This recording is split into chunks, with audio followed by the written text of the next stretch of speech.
Okay, so imagine this. You're walking through Times Square, right? But it's like hyper real. The reflections in the puddles, they look so real you'd think your TV was just reflecting the room.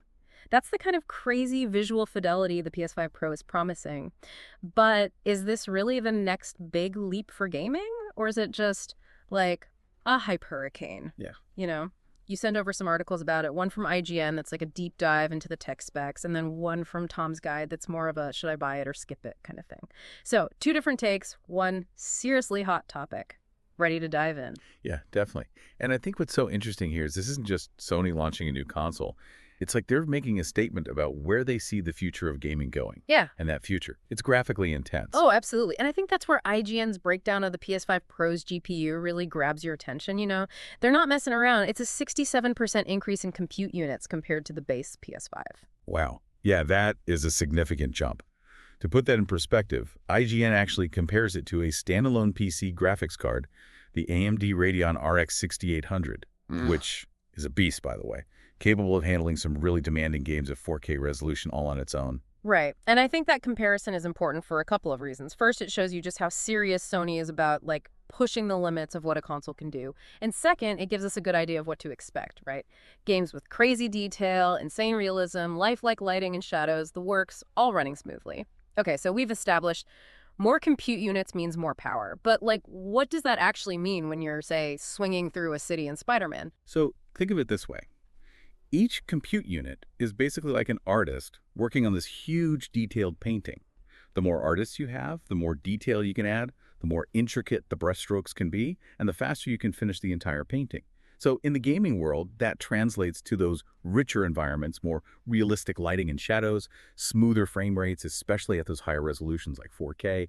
Basically, everything looks insanely lifelike, and it runs incredibly smooth. Okay, so it's all about creating a more immersive and visually stunning experience. Cool, cool. But there's another layer to this visual revolution, right? Sony's introducing their own AI-powered upscaling technology called PSR.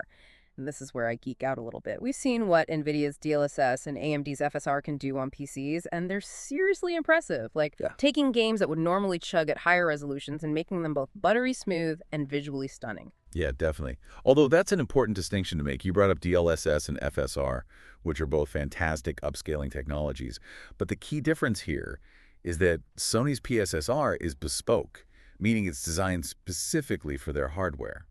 So while the potential is definitely there and it's super exciting, we do have to, like, temper our expectations a bit. We need to see it in action to really understand how it stacks up against the competition.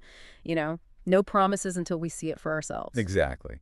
And it will be interesting to see how it performs across different game genres and art styles, too. For sure. But all of this cutting-edge tech, all of this power, it's got to come at a cost, right? It does. The PS5 Pro is priced at $699 for the console alone. And that's not even factoring in the disk drive, which is sold separately. Wow. Okay, so we're talking a significant investment for sure, a price tag that's going to make even the most hardcore gamers stop and think. And that leads us to a really important question. Who is this console really for? You know, Tom's Guide almost seemed to suggest it's aimed squarely at, like, the hardcore gaming crowd, those early adopters who always want the latest and greatest tech, no matter the cost. What are your thoughts? Is this the new normal for those mid-generation upgrades? That's a great question, and it's interesting to think about it in the context of, how console generations have worked in the past. It used to be a new console would come out at a certain price, right? And maybe you'd see a price drop a little later on. But then a few years later, boom, a whole new generation would come along. This whole idea of a mid-generation upgrade with this, like, premium price tag, it's a pretty new thing. Definitely something to consider. For sure. Especially since the regular PS5 is still getting a ton of amazing games, you know? Yeah. It makes you wonder if maybe, like, if you're already happy with what you've got and you're more interested in having a huge library of games than you are in having, like, the absolute bleeding edge of graphics, is waiting for the PS6 the smarter move. What do you think? I think that's a totally valid point. At the end of the day, it comes down to what matters most to you as a gamer, right? If you're happy with how your PS5 runs and you're not dying to have the newest tech the second it comes out, waiting for the next generation could be the best move for your wallet, Yeah, For sure. Plus, there's the whole storage thing, right? Both of the articles kind of touched on that. Even with my regular PS5, I felt like I was constantly running out of space, Yeah. especially with how massive game files have gotten these days. It's like a never-ending battle against that storage full notification. Oh, tell me about it. I think that's a pain point for pretty much every gamer out there these days. And it seems like Sony knows it too, because they've given the PS5 Pro a 2 TB SSD right out of the box. Wow, okay, that is a serious amount of storage. So does this mean like no more deleting half of my games just to make room for the new releases? That'd be amazing. Do you think this is something we're going to start seeing as standard in new consoles going forward, or is Sony trying to get ahead of the curve with this one? Hmm. Well, it's still a bit early to say for sure, but I do think it's safe to say that like these larger SSDs are becoming more and more the expectation, not the exception. It makes sense, right? Games are getting more and more demanding, more visually complex, so naturally they're going to need more space.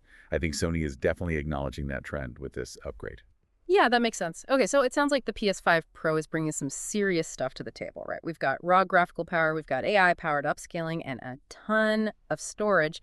But let's bring it back to our listeners for a second. We've gone over the specs, talked about the potential, and yeah, we've talked about that hefty price tag. So the million-dollar question is, buy now or hold off? It really is the big question, isn't it? And the thing is, there's no easy answer, no magic formula. Tom's guide seemed to be pretty clear about who they think this console is for. If you're a diehard enthusiast, if you've got the cash to drop, go for it. But if you don't quite fit that description, the decision gets a lot trickier. Totally. It's about figuring out your own priorities as a gamer. Are you the kind of person who always has to have the latest and greatest tech? Do you need to be playing games with the absolute best visuals, the best performance, even if it costs you? Or are there other things that are more important to you? Maybe it's having a huge library of games to choose from, or maybe you're more budget conscious and you're fine with waiting for a sale, or even for the next generation of consoles to come out. Right, right. It's about recognizing that there isn't a right or wrong answer here. But here's something I thought was interesting. Both of the articles focus a lot on how the PS5 Pro is better, you know? But I feel like there's a bigger question here that we haven't really touched on. Like, why does it even need to be this powerful? What does that say about the future of gaming? Oh, that's a really good point. That's something that I think gets overlooked a lot in these conversations. We're Yeah. talking about a huge leap in processing power. And yeah, it's exciting, but it also makes you wonder where we go from here, you know? Exactly. Like we were amazed by the jump to 4K gaming just a few years ago, and now we're talking about AI upscaling that's going to push things even further. It's kind of mind-blowing. So, is this a sign that like even those casual gamers are going to need this level of power pretty soon just to keep up with how fast gaming is evolving? It's definitely possible, right? Hmm. I mean, think about it. Just a few years ago, we were all blown away by the jump to 4K. And now we're talking about AI doing its thing, Right. making everything look even more insane. Yeah.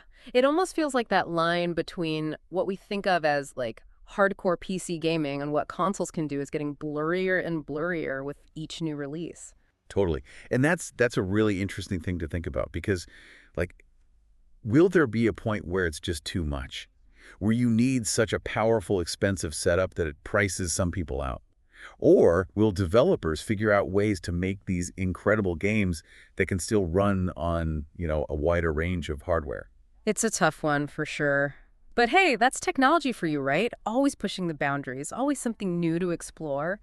And we'll be here to help you make sense of it all. Absolutely. Hopefully we took those pretty dense articles and unpacked the important stuff, all the tech jargon, and gave you a better picture of what this PS5 Pro is all about. Exactly. So at the end of the day, the decision's yours. Buy now or hold off.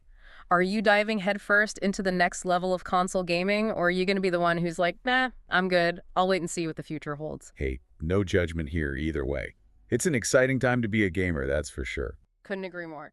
And on that note, I think that wraps up our deep dive into the PS5 Pro, a console that's definitely got people talking, got people excited. Until next time, happy gaming, everybody. PlayStation